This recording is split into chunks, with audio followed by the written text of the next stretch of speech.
Salut les apprentis sorciers. Ici la sorcière à lunettes et bienvenue dans Dis les termes! L'émission qui décortique les codes des histoires. Pour conclure cette saison 2 en beauté, on va parler des systèmes de magie dans la fiction. Déjà, il faut savoir de quoi on parle parce que toutes les histoires n'ont pas la même définition de la magie. Est-ce que la maîtrise est une forme de magie en dépit de Scandi Katara? Est-ce que le gène X est une forme de magie? Est-ce que le capitalisme est une forme de magie parasite? Pour l'Académie française, la magie est un art qui est censé donner le pouvoir de faire intervenir des puissances occultes afin de modifier le cours de la nature ou d'agir sur la destinée des hommes. Cette définition implique donc qu'il existe des puissances occultes qui influencent notre réalité et que nous pouvons les invoquer. Subséquemment, on va partir du principe que la magie permet d'accomplir des choses considérées comme physiquement impossibles dans notre réalité. Comme ça, on englobe les sortilèges, les fruits du démon, les super-pouvoirs et le reste. Le point le plus important est qu'on ne sait jamais exactement comment ça fonctionne. On se doute qu'il y a des explications, mais on n'y a pas accès, ou du moins pas dans leur globalité. Parce qu'un bon magicien ne révèle jamais ses secrets, sinon le tour n'a plus d'intérêt. C'est le principe sur lequel repose l'illusionnisme. Et c'est aussi une version un peu bâtarde de la troisième loi d'Arthur C. Clarke, auteur britannique qui se partage la réputation de père de la SF moderne avec Isaac Asimov et Robert Heinlein. Clarke a établi 3 lois de la science-fiction dans son essai Hazards of Prophecy, The Failure of Imagination en 1962. Numéro 1. Quand un savant reconnu mais vieillissant estime que quelque chose est possible, il a presque certainement raison. Mais lorsqu'il déclare que quelque chose est impossible, il a très probablement tort. Numéro 2. La seule façon de découvrir les limites du possible, c'est de s'aventurer un peu au-delà, dans l'impossible. Ces 2 lois ne sont pas vraiment pertinentes avec notre argumentaire, c'est juste pour le contexte. Et numéro 3. Toute technologie suffisamment avancée est indiscernable de la magie. En gros, si l'observatrice ne comprend pas la technologie derrière le phénomène, elle peut penser que c'est de la magie. C'est pour ça qu'au sens figuré, la magie peut aussi désigner les arts. Parce que pour le commun des mortels, il est impossible de produire de si beaux sons en pinçant 47 cordes,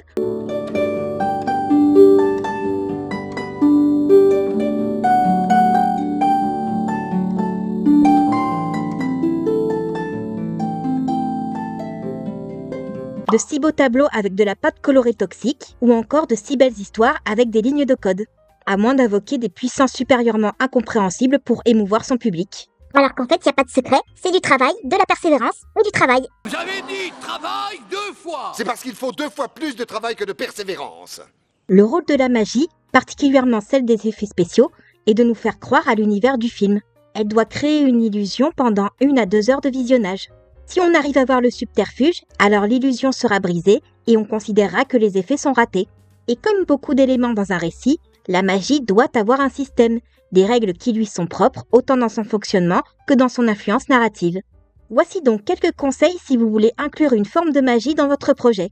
La plupart des systèmes de magie sont divisés en 2 catégories, la magie souple et la magie stricte, telle que définie par l'auteur américain Brandon Sanderson, connu entre autres pour ses cycles Fils des brumes et les archives de Rochard. C'est pas vraiment comme ça qu'on traduit soft et hard magic. Joker, licence d'interprétation. Je reste dans l'esprit de l'original, donc je peux utiliser ces termes. Pourquoi j'accorde de l'autorité à ces cartes, moi? La magie souple est un système dont les règles sont majoritairement et volontairement laissées dans le flou. On en connaît le minimum pour comprendre les actions des personnages, mais pas les détails du pourquoi et du comment. De cette manière, on peut conserver un aspect mystérieux tout en se laissant assez de liberté dans son utilisation. Mais en échange, le public n'a aucun concept des limites exactes de la magie. Pensez à celle du Seigneur des Anneaux, d'Harry Potter, de la Tour Sombre ou encore à la Force. A contrario, la magie stricte est un système dans lequel les limites sont établies de manière précise et accessible.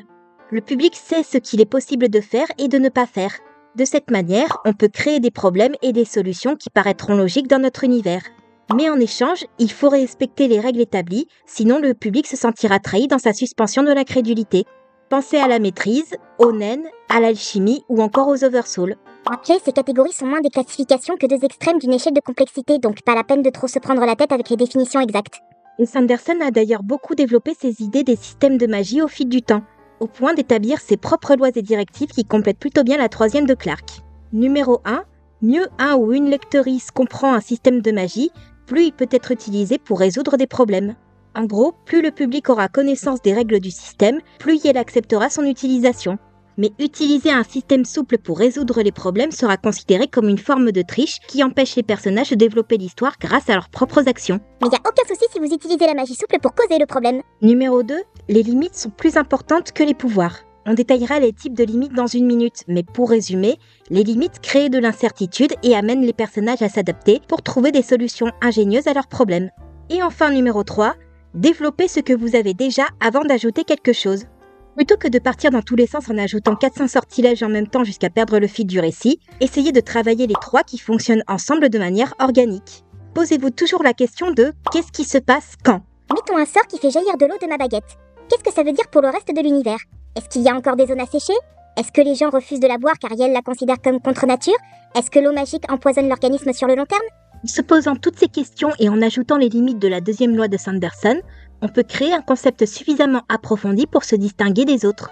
Les limites d'ailleurs, il serait temps de s'y attarder. Il y a d'abord les limitations inhérentes au pouvoir. En gros, c'est ce que la magie ne peut pas faire. Un carapuce peut utiliser pistolet à eau autant qu'il le veut, mais il ne pourra jamais apprendre danse-flamme car il n'est pas un type feu. C'est quelque chose que le système ne permet pas de faire. Ensuite, il y a les faiblesses induites par le pouvoir.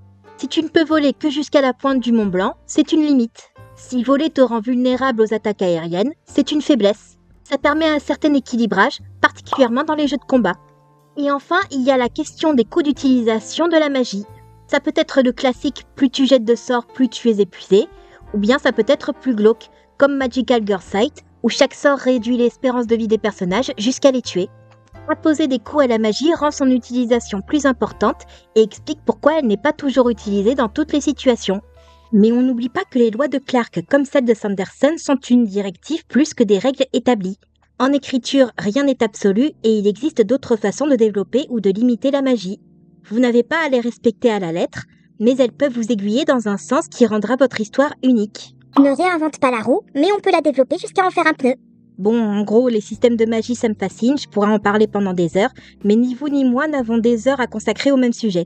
Donc, en attendant une potentielle suite à cette vidéo qui sortira je sais pas quand, je vais vous rediriger vers une playlist qui rassemblera des vidéos francophones et anglophones sur le sujet, ainsi que le subreddit Magic Building, où des amateurs se partagent leurs idées et questions sur les systèmes de magie. Et enfin, je vous conseille de lire du Sanderson, parce que, si vous me permettez l'expression, le gars il connaît son sujet. Je rappelle que cette liste n'est composée que de titres que j'ai moi-même lus et ou vus, donc n'hésitez pas à la compléter avec vos propres recommandations. C'était le dernier épisode de la 2e saison de Dis les termes! L'émission qui décortique les codes des histoires. Merci à vous tous de continuer à suivre cette émission, vous êtes de la dynamite. Il y a encore plein de codes et de schémas narratifs à décortiquer, alors n'hésitez pas à liker, partager, vous abonner, suivre mes réseaux, suggérer des idées de codes à décortiquer dans les commentaires et à checker mon onglet communauté pour ne rien rater des prochaines vidéos. D'ailleurs, si vos finances vous le permettent et que vous voulez soutenir mon travail, vous pouvez faire un don sur ma page Tipeee, ce qui vous donnerait accès à des contreparties comme les vidéos en avant-première, votre nom au générique, des illustrations personnalisées, ou même le choix du dernier épisode de la saison de Dis les termes ou de Redesign. Je vous laisse rejoindre la sortie de l'atelier et rappelez-vous d'éviter de déranger Ozzy en partant.